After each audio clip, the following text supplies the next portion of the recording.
Sounds good. All right, well, good afternoon, everyone. Thank you so much for joining us for this webinar today. I'm Christy Kotek, the Director of Alumni Relations, also a Roosevelt alumna. Very excited to bring this webinar to you today. Joana has a lot of informative information to share on how professionals move their career up, a lot of good takeaways and tangible things that you can apply to your personal and professional lives at this very time. So just a few reminders throughout the presentation. Please keep your mic muted. That will ensure good audio quality for all of us here today. Joana will be taking questions throughout the hour, so you can use the chat box to answer any questions that you have. So she'll be pausing throughout to address your questions as they come in.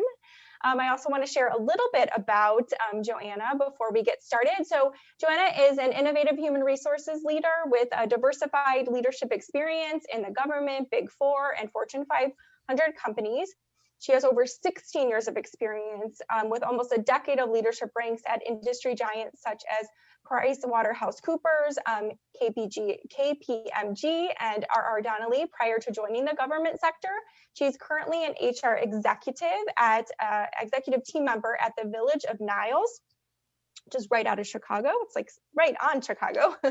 She has been a featured speaker at HR annual conferences and facilitates various HR management seminars throughout the year. She has been published as well. And Joana, last but not least, is an alumna of Roosevelt. She attained both her master's in human resource management and her bachelor's in business administration from Roosevelt.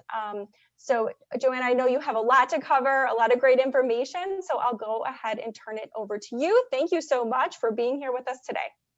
Thank you so much for having me. I'm happy to share the information I have here, and I'm hopeful that it will be of great help to many of you. I'm in a small airplane flying back from Europe, coming back to the US. This is a connecting flight, so it's a small airplane, and I'm flying from Budapest to Zurich. Everything is fine. And then the airplane starts shaking. The pilot comes on and says, buckle up, we're experiencing some turbulence. We already knew that. Then the shaking gets worse.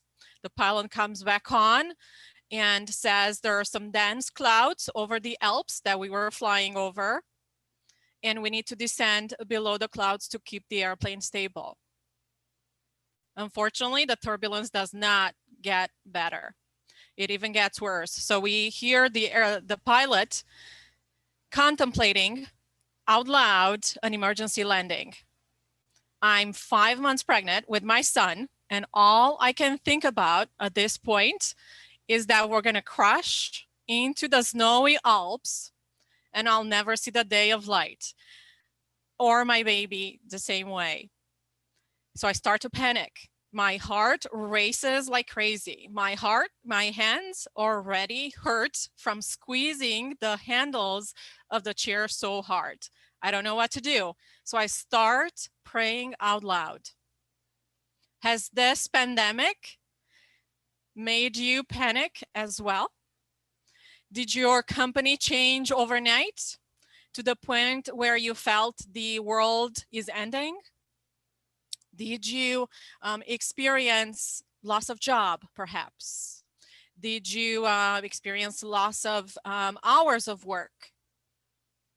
Well, I'm here today. My name is Joana Ardelean, and I'm here today to provide some calm. I'm going to provide a framework here that I'm hopeful it will provide you some great strategies to understand what it really takes to be successful in any level of leadership. Before I get into the framework though, I did want to ask the participants here, and please use the chat. Like Christy mentioned, we are going to monitor the chat, and I'm planning for the conversation here to be interactive. So I want to know, what are your struggles right now? What are your roadblocks? What's preventing you from getting a promotion or a job if you lost it? What's preventing you from making progress in your career? Do you feel like you're stuck and you don't know why, right? Perhaps you've been passed on for promotions and you're still a star performer. You see yourself as a star performer, but you don't know why that promotion just keeps passing you by. I want to know. So use the chat, please. I'm going to ask Christy to share some of those insights and questions in a second here. But I also wanted to ask the audience, do we have any first generation Americans here? Raise your hand. I'm asking because I'm a first generation American as well. So my heart goes out to you because I know the struggles for immigrants in general are tenfold bigger than those for others in the society in general. So let me know your, I know we're in a pandemic, right? The pandemic has affected everybody, right? But I'm asking for the roadblocks and your personal struggles, right? What's preventing you, right, from advancing in your career? What sort of problems you're experiencing? So I'm going to take a pause here and ask Christy if we have any questions that we want to share really quick. Joanna, we did have Jessica share that she's her challenge is being scared of not having any experience in her professional career. And I'll also share that 3 have said they are first gen as well. Okay, awesome. Yes, and starting out as a student, yes, that's definitely hard. But I believe the framework we're going to show here, and actually the first level of leadership here, shows exactly what you need to be successful in that first stage and position yourself, right, for leadership right from the start. I did want to share before we move on that the webinar here was actually born out of my own quest to understand what it takes to be successful. Christy shared that I started my career with 2 of the big 4 global consulting firms, Pricewaterhouse and KPMG. So I would see colleagues there literally just fly by. They seem like they had it all figured out. And then overnight, is what seemed like overnight, they would get promoted. And I kept asking myself, you know, how come? You know, what do they have so special? What are they doing to get there so fast? Or as I've moved on and ended up in the leadership ranks in a manager position, I felt like I was stuck, right? I just didn't know why I wasn't seen as director material, right? I was looking to move on to that next level in a director spot, but I wasn't seen as director material, and I did not know why, right? I just couldn't figure out my blind spots. So it's our experiences like that, as well as experiences in coaching and supporting and working alongside many department heads as an HR leader, and seeing some leaders just being ultra successful. They just seem like they have it all, right?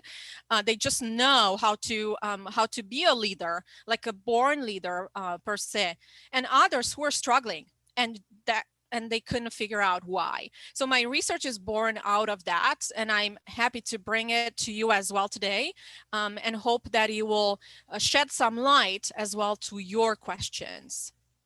And again, feel free to share the questions as I go along.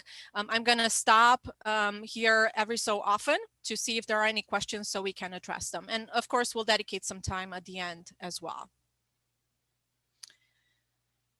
The model here that I created out of my research, and my research is based on Ellen Patterson work, leader evolution. I've also dug deep in Brené Brown's work. Dare to Lead is one of her cornerstone books and work pieces that I really liked. And then also Brené Bouchard, High Performance Habits. And I've looked into other things as well, but those were the main things that basically drive the research that I'm presenting here today. And here's the model. I called it Career Up Ladder, Career Up model, because it really shows what it takes to move up the different steps of leadership. So let's dive into the actual model. The model has 5 key points.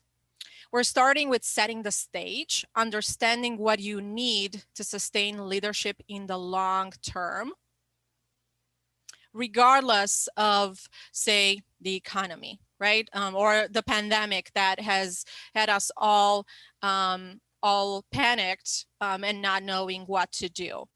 And this stage, the first stage, is not a technical stage, but it is, in fact, I would say, the most important stage for long-term success, and one that many professionals ignore, right? They just focus on the technical part, and they miss this one. We're going to go into each one individually. The actual technical framework has 4 stages of leadership. And these don't necessarily correlate to specific job titles, right? Every organization and structures in different places are different. I've structured this more so in terms of the differences in the mindset, the behaviors, and the skills that you need to be successful in each stage. And it's more so that shift, right? The shift that needs to happen from one stage to the next to be successful in those. So let me ask you again, do you feel like you're stuck in a lower level position and you don't understand why? Or again, you're passed over for a promotion, and you seek perhaps colleagues who get promoted in place of you, despite your belief that you're a star performer. Our talk will address these questions, but the short answer to those questions are that the behaviors and skill that get you to be a leader are not the same as the ones that ensure your success once you're there. There is a shift in mentality, and again, we're going to go more depth into each one of them. There is a shift in how you're focusing your time and where you're focusing your time, and how you think about your job in each stage that needs to change. That switch in mentality is what has a lot of professionals being stuck, right? And don't know why. They find that switch difficult. So let's dive in. The first stage here is the mindset stage, is what I called it. Setting the stage, in other words, the planning stage. And I believe it's the most important step to achieve long-term success, right? There are a lot of strategies and tips and tricks to get success in the moment, like in the short term. But this is critical for long-term success. The saying goes, if you don't know where you're going, any road will get you there. So I believe in a life by design rather than letting events and people dictate your life. The mindset step is hard because many of us, including myself until a few years ago, we live a reactionary life, right? We react to people and events that happen to us instead of sitting down, figuring out what kind of life we want, and then planning for that. Instead, we react to events that just come our way every day. And then, we find ourselves in a milestone, like I did recent, and thinking, wow, life just passed by. And I haven't really looked at any of the things I wanted to do, or the impact I want my life to have, or my personal goals, or the things I enjoy doing, like my hobbies. I haven't really had time to spend time on any of those because life is so busy. And it is for all of us if we let it be that way, right? Because again, we live a reactionary life. And certainly the pandemic had a lot of us reconsider what's important in life. If not, let this presentation be a reminder to do that, right? To think about the big picture of your life. The steps in the mindset stage assumes a belief that we can be our best only when we take care of ourselves. So in a metaphor from the airline industry, you need to put your own oxygen mask first. Career-minded professionals tend to sacrifice their life, their family relationships, time spent on hobbies, or even their health, right? Because they believe, and I believe this is a cultural influence, they believe that success takes sacrifice, right? And then they postpone things like checking ins with their doctor or spending time with their kids. I just need this one project to be done, and then I'll have time. And then I'll spend more time playing with my kids. And then, I'll do my exercising or any other things that ensure our well-being and that we would want to do, but we never find time to.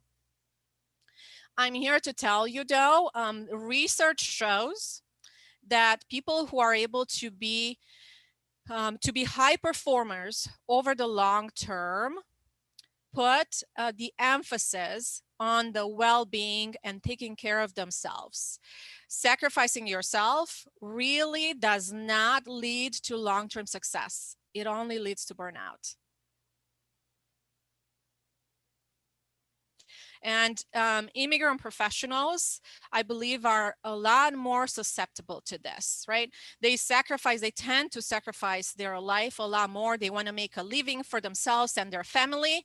And it's easier for them to just say, well, I need to do this right now so we can build a life here. And then they find again themselves at the end of a career realizing they wasted their life and not did anything of their dreams, the intent of their dreams or their own personal goals. And I should know, my early start career with the 2 Big 4 consulting firms was a life like that, where taking care of yourself just did not fit the equation. We were leaving work at 2 a.m. and spending the nights at hotels, because even if our home, in my case, was 45 minutes away, that 45 minutes of sleep was at a premium because we left work at 2 a.m. and had to be back by 8 a.m. And back then, that's what was expected. That's what I thought you need to be successful. But again, I'm here to tell you that contrary to common belief that you need to sacrifice family relationships, your health, and well-being, leading a successful career taking care of yourself first. And here's some of the areas that you might want to focus on.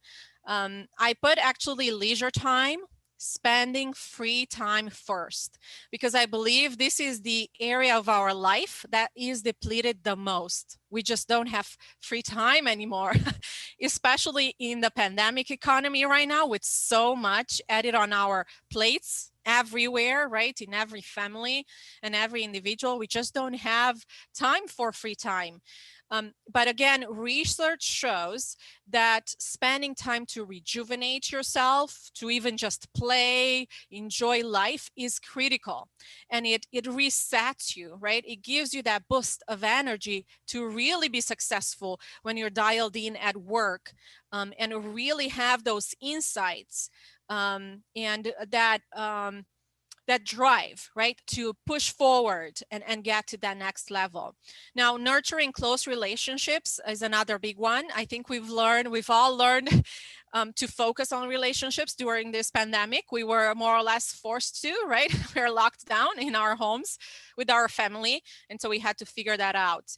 But it is important to create and nurture those relationships, and that might be with family, it might be with friends, it might be with colleagues, it might be with your faith. Right? And then the other big focus that I like to talk about is the legacy, right? Your life's legacy. What do you want your life's imprint to be, right? Have you sat down to think about that, define it, and then set goals, set a plan to achieve that, right? Otherwise, again, we're mindlessly just reacting to what's thrown at us and we lose ourselves in the process. We find ourselves at the end of our life not having accomplished anything meaningful to us. And then, of course, health and well-being. We all know exercise is important. And, you know, with the pandemic, we've learned that that can mean a walk around the block. You know, it's as simple as that, but you need it, and you need to plan and focus time on that. And then having a healthy diet, right? It might involve prayer or meditation routine, right? Just some moments there to recoup yourself, right? Some quiet time, right, to regain your thought. And it's important. The takeaway really from this part of my model is really that we need to set conscious time, right, to put aside time to plan for these things.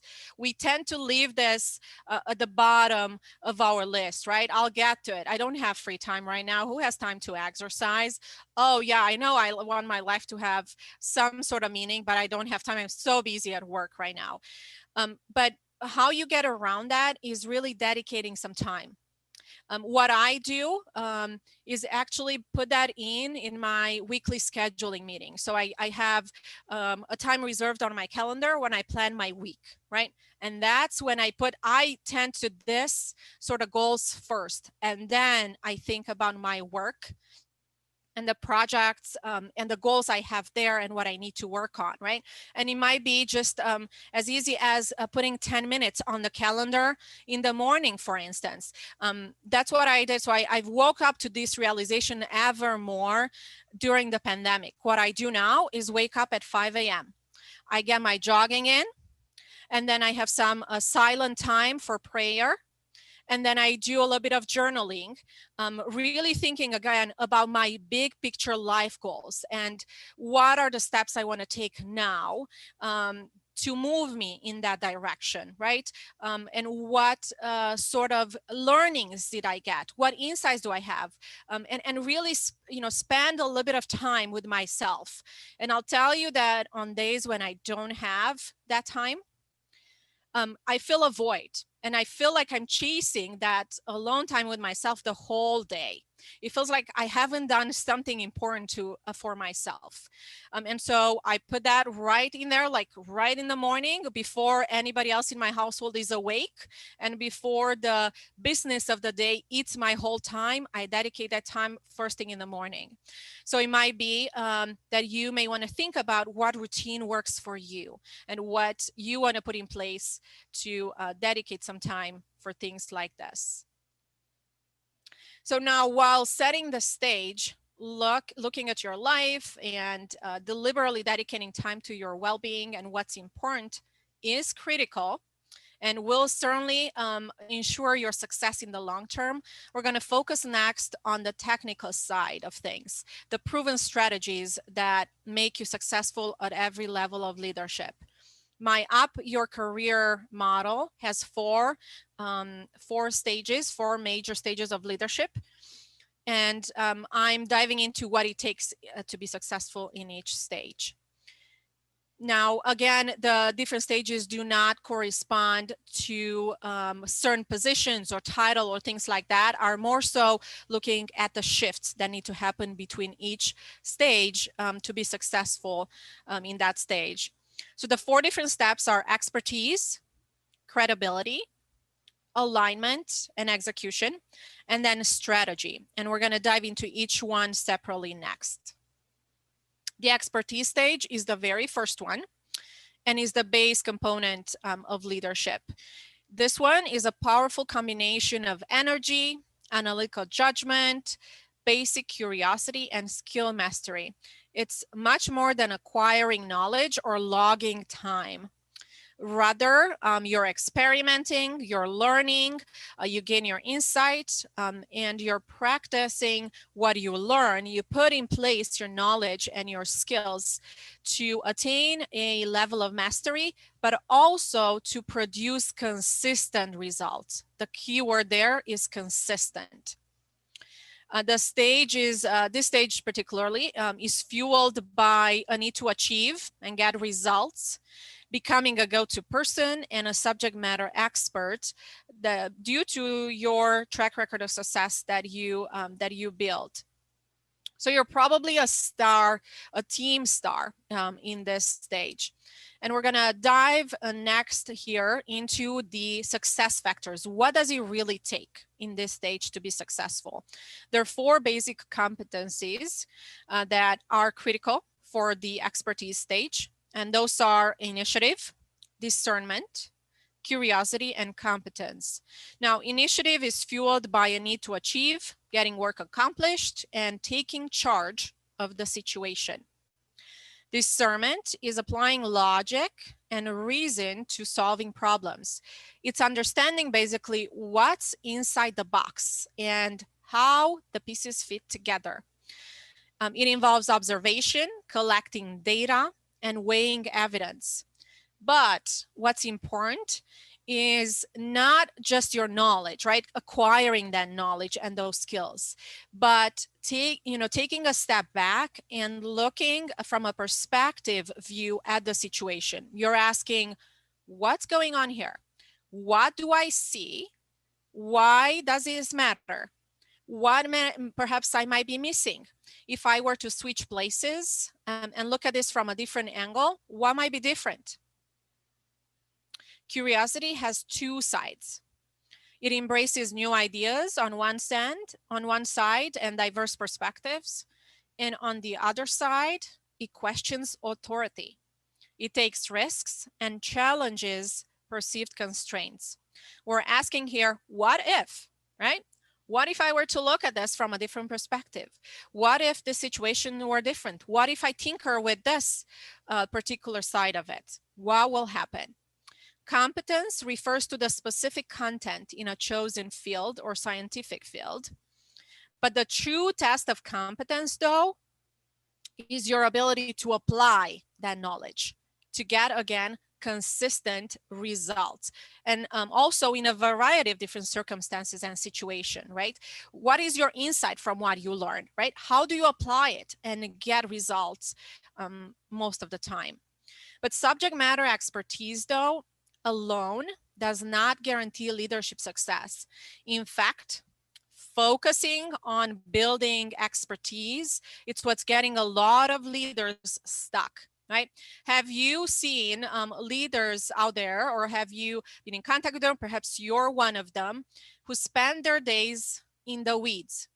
That is, they like to focus on the technical experts, on the technical side of their job, right? Perhaps on the nitty-gritty of their role they were in before, right? Because they feel comfortable there. It's easy. They can achieve success easily there. They can be ultra productive.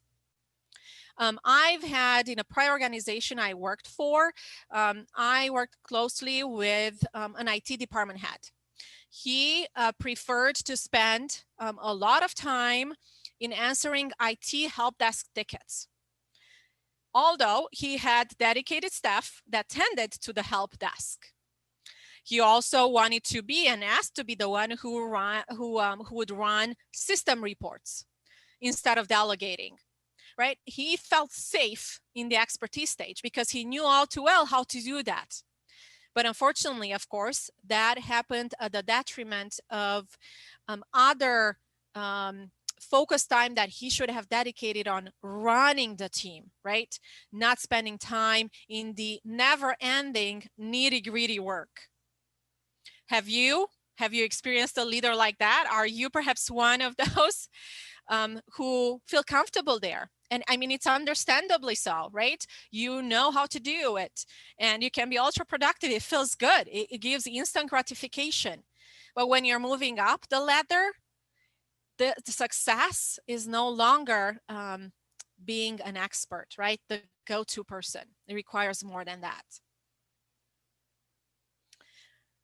So let's take stock here of what we're talking about. And I'm going to have this chart to just summarize each stage as we go along. We're going to compare and contrast side by side as we move along, just so you see the shift and the different focus that needs to happen at each stage.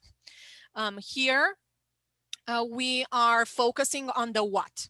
Basically your job, building a base of expertise and knowledge, developing a track record of success, right? Continuously and consistently solving problems, learning perpetually, right? Being that student of knowledge, and building depth, right, into your skills. And I wanted to provide next here some suggestions of activities you can do right away. Because the webinar is today, you can do this tomorrow. But these are some ideas that you can implement right away to have you move closer to leadership and success in this particular stage. So here are the ideas. Volunteer to work on a project with experienced individuals or professionals that are problem solvers. But don't just spend the time with them, right? Asking what they do. Instead, ask them how they think through a specific problem, right? Pick their brain, discuss also your ideas and your assumptions. If you have to buy them pizza to bribe them, do that. You'll benefit greatly from it. Read biographies or autobiographies of leaders in your field. But focus when you're reading them, focus again on their thought process of how they make decisions, right? How do they think through a specific problem? How do they make judgments? And then once you read the book, right, take some notes. What did you learn from it, right? And what does that mean to you, right? Because a lot of us read a lot of books, but then we fail to implement because we don't relate it back to us. What does that mean to me, right? How can I learn from this? How can I implement it? Stay curious, right? Don't jump at the first explanation or the first answer you find. Dig a little bit different, right? Look at things from a different perspective. Ask, what if? Learn from your mistakes, both yours and that of your team. But when you do that, though, contribute to an environment of learning, not blaming, right? It's easy to get sucked into that side where when something went wrong, to blame, to find an scapegoat. Instead, look for that attitude to learn from it, right? What can we do better next time? What did I learn from it? And then debrief key decisions or projects or initiatives with your manager. What did you learn, right? Why did they make that decision? What was their thought process, right? What changes are needed if there are any changes that are needed? So these are some suggestions you can put in place right away. I want to pause now for a second here to see if we have any questions for this first stage of leadership. Joana, we haven't had any questions come in yet, but please, everyone, feel free to chat them in as your questions come up. Awesome. We'll move along and we'll have some time at the end as well as you collect your thoughts. All right, in stage 2 of leadership development, the focus changes from expertise to credibility. Building credibility answers the question, who? Who do I need to build relationships with in order to execute my role effectively? Credibility and trust is built on your ability to help others solve their problems. It's not, when I say the word credibility, a lot of people think about how smart you are, or your experience, or your title. In fact, it has nothing to do with you. It's all about the other person and your ability to connect with others and provide something of value to them. Expertise requires a student to be a student of subject matter, but here in credibility, we are students of people, and we are measured in this stage by our emotional intelligence.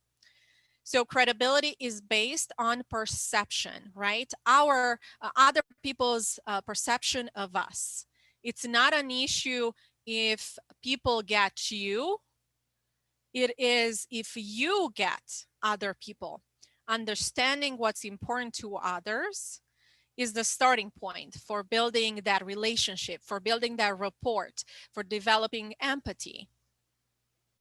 Credibility is linked to follow through, visibility, and communication.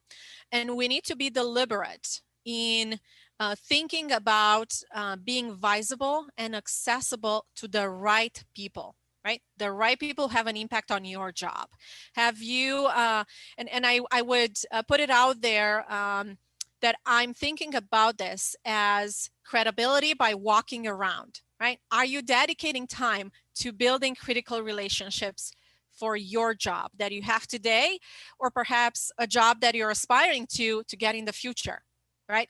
Relationships are critical to that, and we all know that. What it takes to be successful in this stage is trust, character and moral courage, effective communication and influence skills, and relationship management. Now, trust, of course, is, again, your ability to commit and deliver value to others. Character and moral courage is that North Star that transpires through every decision you make, right? Do you have a set of values that you uphold every time you need to make a difficult decision, right? Are you consistent in that? Are you true to yourself, right? To who you are and what do you stand for in the end, right? That's how you build an image and the reputation. And then, of course, it's very important to develop communication and influence skills. And how you do that is by being ultra aware of your audience, right? Who your audience is and how do you approach them to communicate effectively and ultimately influence them. One strategy to do that is to find the common ground. Right? What do you have in common, right? What are they looking for? And it's tangential to what you need. And then looking for those beneficial outcomes that work for both of you, right? And then of course, relationship management, building again, those relationships. Are you experiencing bureaucracy in your organization? Go build your own network, right? To find the answers that you need and to get the results that you want. Here we are again now comparing the first two levels of leadership, right? If in the first stage, we're focusing on the what, your knowledge and your experience in building that track record, now we're focusing on the who. Which relationships, right? Who is important for my success? Image and reputation is built by this, but again, I did want to emphasize it's not about you, it's about the other person and how you're impacting them. So there are two different and critical set of skills that we need for being in a position of leadership, really. One is about getting smarter. And it's not about getting the right answer or performing at a certain level. It's about the process that you take to get there, right? Your ability to take initiative, engage your whole brain, and then deliver results consistently. The other skill set acknowledges the fact that the right answers are only as good as your ability to understand the people you interact with, right? Your boss, the other people on a project team that you're on, right? How does this impact them? And then engaging in that give and take with them to have effective communication and really learning to influence people and actions. Here are a few ideas of things you could put in place again today to practice your ability to build relationships and become a more credible leader. Become a student of people. In the next meeting that you're in, I know these are all virtual now, so this is a bit harder, but it can still be done. We're doing on Zoom here and we see each other, right? Watch people's reaction in a certain situation, right? And without passing judgment, why do you think they did what they did? If it's somebody you know, perhaps even tap into them after the meeting and ask them what they were thinking at that particular moment in time. When you are involved in selling your ideas or you're trying to get commitment on a particular initiative, do your homework.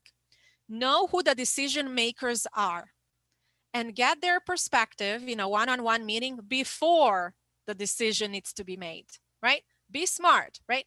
Do that homework. Create that rapport with them, right? Build that relationship, and you'll show up that much better as a higher leader when you do that. When you find yourself getting upset, or perhaps you're dealing with somebody troublesome, right? Who's a troublemaker or are easy to get upset. Make sure you create some emotional distance for yourself. Pause and think before you speak. And one good strategy to do that is to ask the other person to tell you more, right? That alone, or perhaps you restate what they just said. That alone calms the situation a little bit, and it calms yourself as well. And know your hot buttons, right? And have strategies ready to deploy when you're triggered. If you need to take a break, take that, right? If you feel like you're getting all boiled up inside, just say, I need a moment here. Can we regroup in 10 minutes? There's nobody saying that you cannot do that. In fact, as an HR leader, I get all the sticky situations in my office, and I deploy that strategy a lot. Because it's easy to get triggered, right? Especially when you're in a tense situation. But losing your cool is not cool. Pick one conversation a day to practice active listening. And here's one idea. Just one conversation that you're having with a colleague, right? Just designate that one for the day when you're going to practice active listening. And the way you could do this is by imagining that you have a camera taking a video of you as the conversation unfolds. And then think about what you look like and how you sound like. It's a powerful exercise that you can do to get that perspective. Before we move on to the next stage in leadership, let me pause one more time. I want to make sure we have time to answer any questions if there are any. We don't have, oh, we do have a question. What are some of your recommendations for books and biographies that inspired you most? And another participant shared, Louis shared Deep Change by Robert E. Quinn. Mm-hmm. Yes, and it's the biographies that I would recommend would be something that's specifically related to your field, right? You would have the highest insight and take away more if you can relate to the person because perhaps they're working in your own field. I tend to dive into a lot of leadership type books, right? And HR related books. I like Brené Brown a lot. Her books are very insightful. It takes you on a journey and you really need to digest her writing. It's deep, right? It really sends you on a journey, an inside journey. And I love that, right? Because I'm on this path trying to learn about myself and how I can be a better leader and how I can serve those I interact with better, how I can impact their life, right? I derive meaning from that. So there are a lot of books out there you know, even more these days, I guess, where everybody is out there being a thought leader and putting knowledge out there. There's a lot. But again, I would focus on your field of a job, field of study. I think those are the most meaningful to people in general. Any other questions? Not at this time. Okay, awesome. So we'll move on. You now stand at the bridge between credibility and alignment and execution. What got you to this point is a track record of success, a combination of your technical chops and your ability to build relationships and deliver quality work that is valued by others. Ahead of you now is a vast territory that's called the business. The next two layers of leadership require meeting bigger challenges, where success is no longer measured by your personal achievements. but by your ability to impact the larger organization. The actual job and opportunities, the titles that you might have are different depending on the organization, but they all have one thing in common: achieving results through others. There is a big departure from the behaviors and skills that got you here. Let me say it one more time. Your personal accomplishments do not define success anymore. The failure to realize this distinction is what's having a lot of leaders trapped in lower level leadership roles, perhaps roles that are below their ambitions, and they don't know what's keeping them stuck because they see themselves as a star performer. They have a lot of accomplishments, but those skills no longer serve you at this stage. Opportunities in this stage may be people manager roles, project managers, leading ad hoc teams, leading cross-functional teams or projects, joining task forces. There's a greater emphasis here on collaboration, working across multiple reporting relationships, communicating with people up, down, and at the same level as you are, but in different departments of your organization. And your ability to influence others to the point where they take decisive action is put to the test here. The focus and purpose of your role is now to build organizational capacity. That's the big difference. You ask the question, how do we achieve results? Right? And you start looking at the systems and the processes and what the organization does to create efficiency. How do we achieve results? This stage is uniquely different in how you're thinking and operating and where and how you're spending your time. Here are the ingredients for success in the alignment and execution step. Here, you're now required to shape the culture or the political landscape, to build your organization, to develop talent, and to lead by example. Now, when we're talking about shaping the culture, we're talking about creating a culture of respect, trust, and accountability.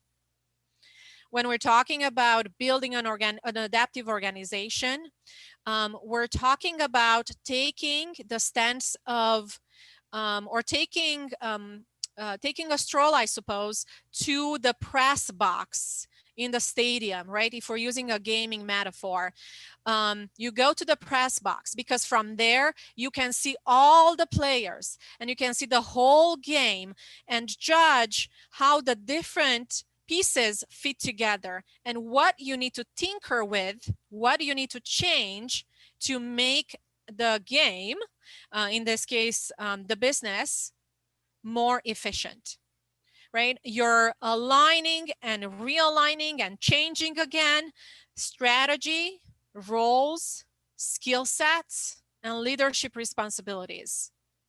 And for that, you need to be a coach and a teacher, right? Are you comfortable doing that?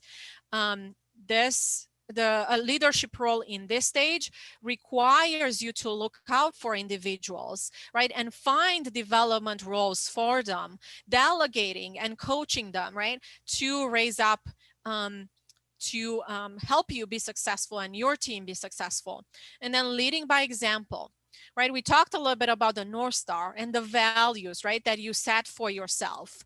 Are you operating consistently, right, across the board when you're making decisions? Or are you all over the board, right? And people are confused. I've seen that a lot as well in leaders who are struggling. Their team members typically say their leader is all over the place. They cannot follow their trend, right? Because on one decision, they decide one way. On another similar situation, they decide totally different because they have no North Star, right? They don't take the time to sit down and think about the strategy, think about, again, the game, right? Their team and the business and what that means and where it's going and how can I make it more efficient. They just respond reactively to a certain situation as it comes on their plate. And then, of course, the leadership behaviors and values expected by others, that's part of leading, like leading by example, right? Imparting that value, what you learn and what the insights that you have, share that with the team and help others grow. Here are the 3 first stages now compared side by side. And in this stage, we're looking at how we can achieve greater operational efficiency. The stage here is focused on change. You, again, head over to the press box to have a better view of all the moving parts and how they work together and how alignment impacts overall performance. You make adjustments, you execute, and then reassess. You're a student of the organization, and you continuously strive for getting the organization better. You tinker with systems, structures, and people. We focus here on systems thinking, prioritization, and problem solving.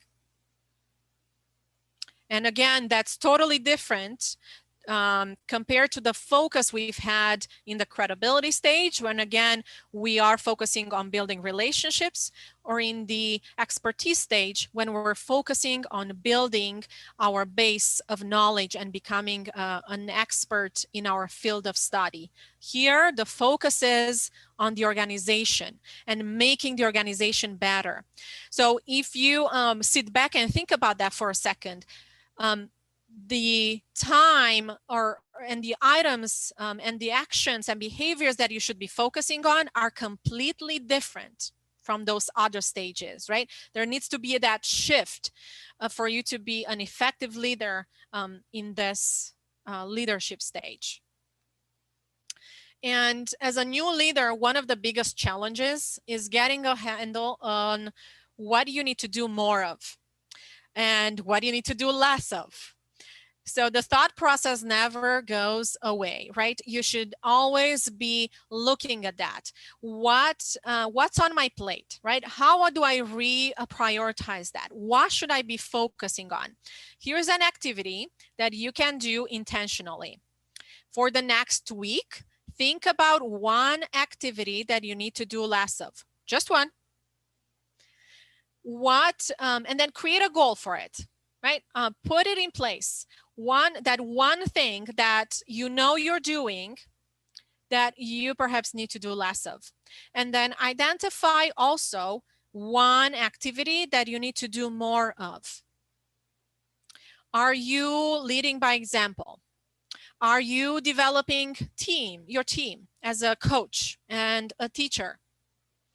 Or are you still focusing on behaviors and skills that are in a prior stage of development, right? That are belong perhaps to the people who report to you, or that you can delegate to them. And I'd like you to do that as an exercise. For this exercise to be meaningful, I would encourage you to do that for 12 weeks, right? Just one. We're talking about one activity, right? And track it, right? Over 12 weeks, that's 3 months, to see what impact that has on you. And I'll tell you, you would be surprised of how things change for you just by focusing on one thing that you do less of and then one that you do more of. Before we move on to the final stage of leadership, let me pause one more time and see if we have any questions. Yes, we do have a few really great questions. The first question is, do you have any specific tips for those taking the SHRM-CP exam? Yes, I do. This doesn't relate specifically to the topic we're talking about right now, but yes, I sat for 2 of those credentials myself. And depending on which credentials you're sitting at, right, there is a more lower or a more expertise stage, I should say, credential, and there is a leadership credential as well. And those two require different styles and different sets of learning that you might deploy. I used, for myself, I used a service that sends you a book and CDs. I think now it's a memory stick or something like that, that I listened to in my car on my commute back and forth from work, and then sat down for the exam and passed with flying honors. In terms of specific things that you should do, tests, in general, and this credential is no different, they test for certain knowledge, right? And so you need to study. You need to know what they're talking about to pass the specific test.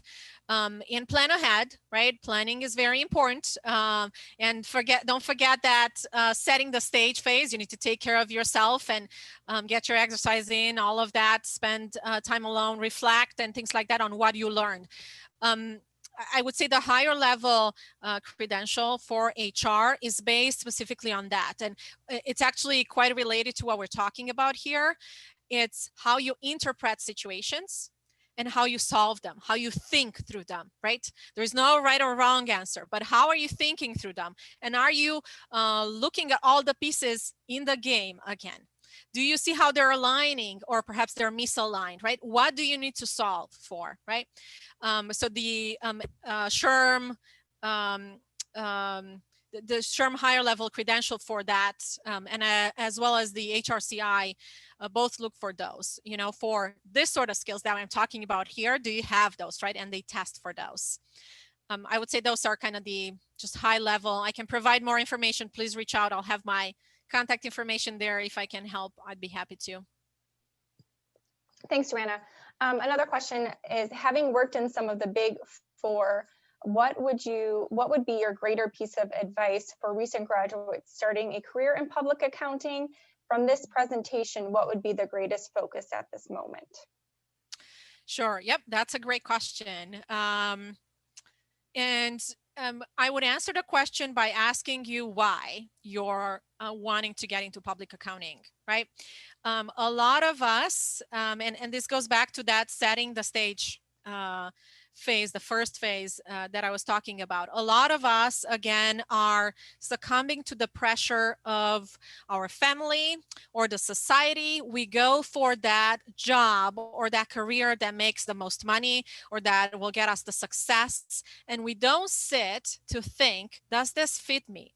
Is this really what I want from my life long term? Right? I did the same thing. I wanted to get, to go for the best. And I did. I landed with 2 of the big 4 global firms, and the experience was awesome. Learning by fire, for sure. It's an intense environment there. But as I sat down to reflect, right, on my experiences there, I find myself at the point where we started our family, realizing this is not a life that I can sustain. And this is not what I want my life to be in long term, right, 10, 15 years out. And that's exactly when I switched gears and moved into the HR field. So I would answer your question by asking you, why do you want to get there, right? And then the information in my presentation here that's helpful, I think it's all of them. When you just land that there, if you're a student and you're getting your first job, that expertise stage is the most critical, right? You need to build that knowledge. You need to learn as much as you can. And then at the same time, right, it goes into the second stage of credibility. You need to build those relationships and tap into them, right? Have sit downs with them, buy them pizza, whatever it takes, and learn from them. How did they get there, right? What does it take to move on through the leadership ranks in that particular organization, right? What do they look for? And then build actions into your plan, right? Set goals and build actions so you address those, right? Address the items that are required there. Again, every organization is a little bit different. And my information here is a little bit more broad, just so you can be thinking of as a framework in general. But then if you're aspiring to build your long-term career with the Big Four, I would look through all these stages, right? And really start to plan now, right? What do I want to be doing now to plant the seeds, even for this last stage we were talking about, alignment and execution, right? Supporting my leaders who are in that stage and learning from them. Again, I hope that answered the question, but if there are any follow-ups, I'm happy to stick around after, and I'll provide my contact information is also on the last slide. Feel free to reach out to me. I'd be more than happy to help. Anybody who has other questions or specific situations and you need somebody to walk through your particular situation. Leaders who operate in the strategy phase are typically at the top echelons of their organization. They're perhaps a VP or a department head, but I would stress that this type of leadership should not be reserved just for the top. I would want to see people taking a broader business perspective across an organization and focusing on the long term. Right? There is, in this stage, there is both confidence and fear because it involves a realization that nothing lasts forever, right? Organizations continuously change. And strategic leadership does not happen overnight. This stage means going beyond how the organization works to the external factors and why these factors are uniquely important. It's moving from how do I make the organization more efficient, to the why. And that's a big step, right? Why? Why do we do what we do? In the align and the execution step, the one we talked right before, a leader looks down in the organizational systems. In the strategy stage, a leader looks up and outside the system and asks why. Why do we do what we do? So let's take a moment and recap, though, the different stages of evolution so far.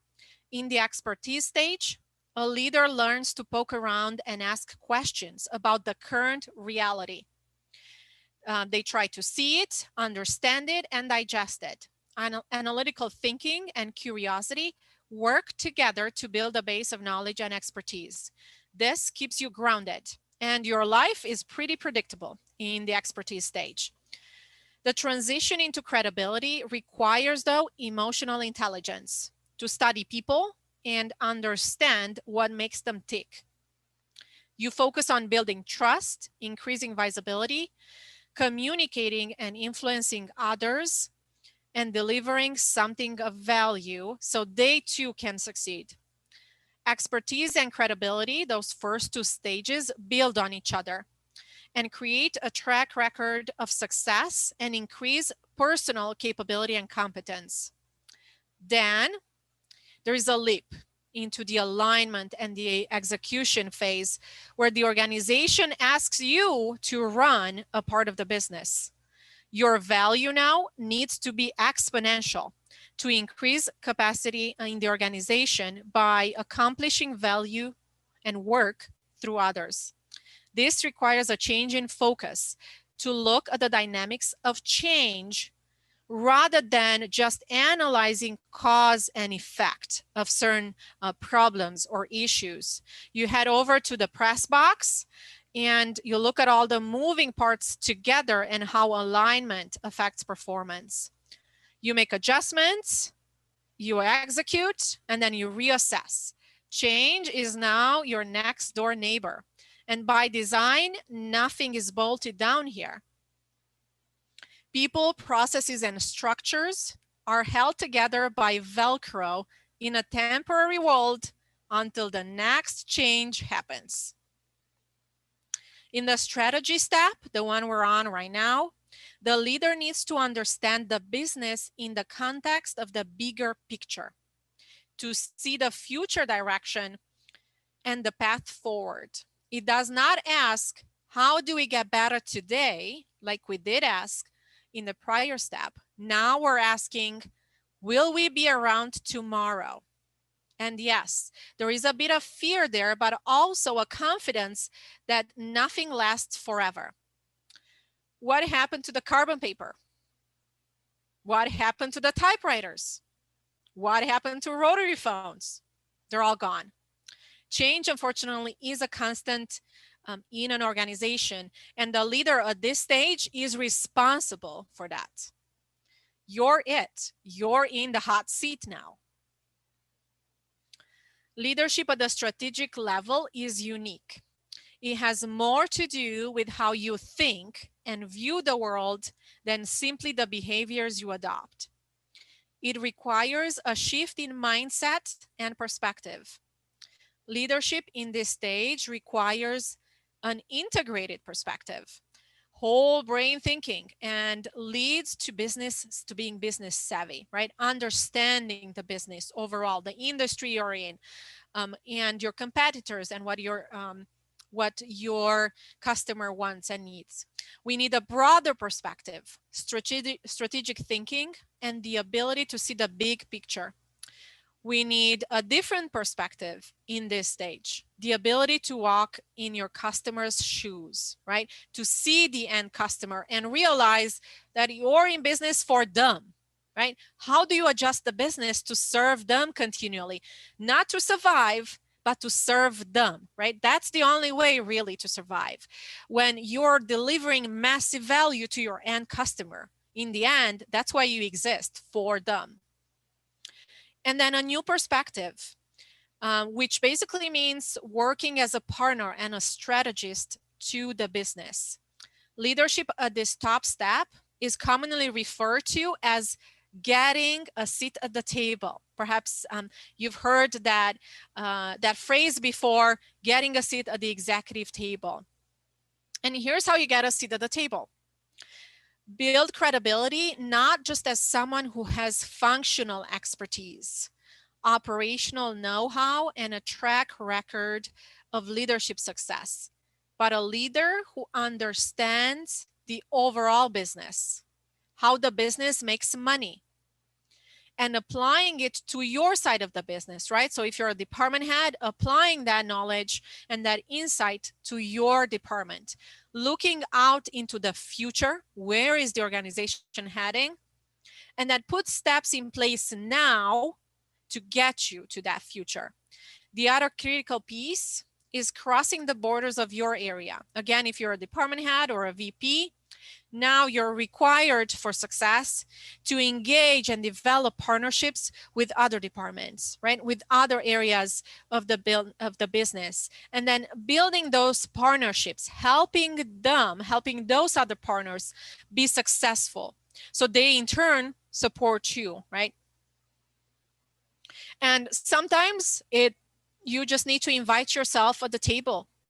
And if you need to do that, right? Initially, you might just need to invite yourself there. A common theme in this stage is that you need to focus time on thinking about your thinking, applying your learning, and then being a visionary for the business you are leading. Here are some ideas of how you can prepare for this if you're heading in that direction, or how you can solidify your chops, your expertise when you're in this stage already. Consciously take time to reflect and ask yourself, how am I thinking through an issue? What insight have I gained? What does that mean for the future? Involve all ladders of the organization in a systematic process to understand the customer needs. Again, at this stage, we need to realize, actually at every stage of leadership, but it's a mandatory at this stage to think about all your actions in terms of the end customer. Provide value to a business partner by learning their side of the business and proactively counseling them on improving their performance and future capability. Help them out, that is, to be successful.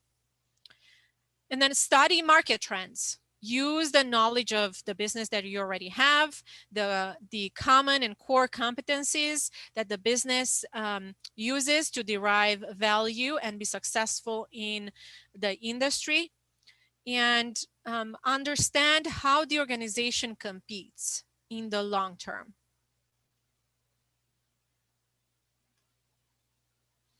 So here are now the 4 leadership stages side by side, right? The focus changes. It's easy now to see how the focus changes across the different stages of leadership, from the first one, where we are focusing on building expertise, being a go-to person and learning as much as we can, to the second one, where we're building relationships and we're asking who is important for our success, to then in the third stage, moving on to being responsible for the organizational efficiency, right?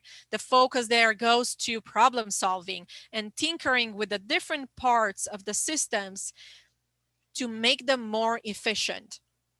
And then finally, in the last one, which is the top leadership stage, you're focusing now on why, right? Learning the organization, becoming a partner and a strategic thinker, thinking about the organization and the customer in a global way. And you're responsible for making decisions at this stage of where the organization is going, having a path forward, right? Having that forward thinking, and then putting steps in place now to get there. I have put some reflection questions in here as well. And I would like for you to share your answers in the chat, if you don't mind.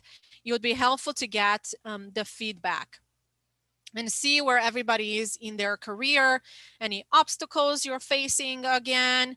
And I'm gonna go through the questions real quick, but if somebody wants to unmute and share their story, I'm happy to do that as well. Which leadership step you're in right now? Have you, as now we went through all the stages, which leadership stage you're on? Put it in the chat, please. I'm curious to see where the audience is, at what levels of leadership. And what has been the hardest shift or transformation for you to make so far? And then if we take that a step further, to what extent you are operating at the right level? So are you in a department head spot, but are you operating at that level? Are you spending your time on the right things? If you're not where you need to be, what are the steps that you need to do to put in place and plan for to get you there? Create a SMART goal and put action steps in place to support them. So let me stop there and I'll ask Christy to share. I'm really curious to see the diversity in our audience here and see what levels of leadership they're on. Any obstacles, anything else, any other questions you want to share?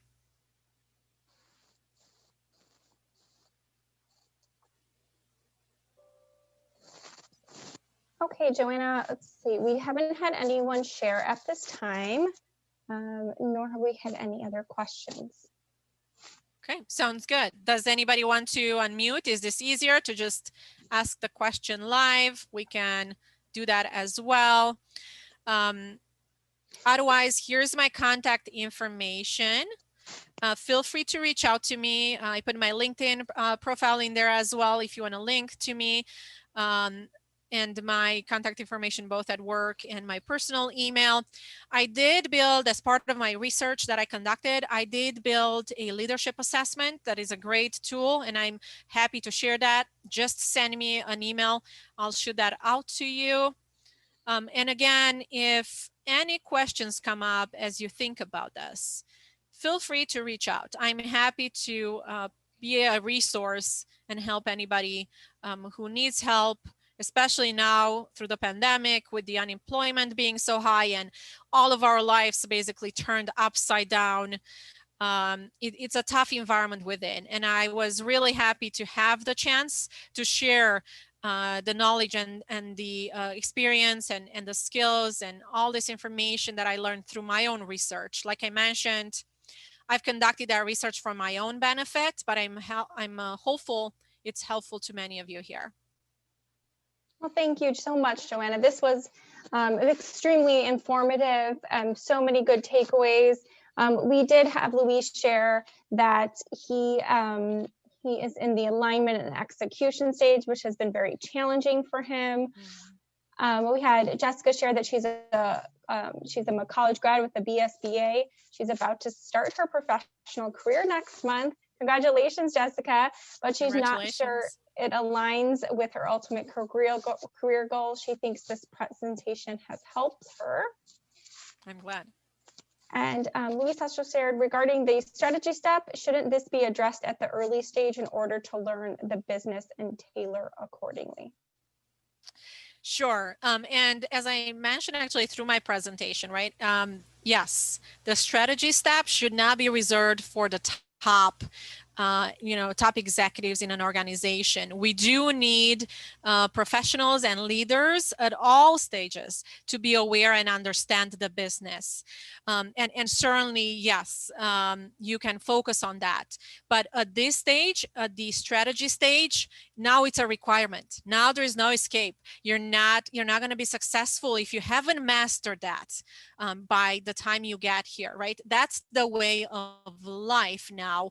That's what you're responsible for. You're responsible for the business and understanding how the business makes money, why customers buy from us, what do they need, what do we need to change, right? So yes, it's certainly a very good idea.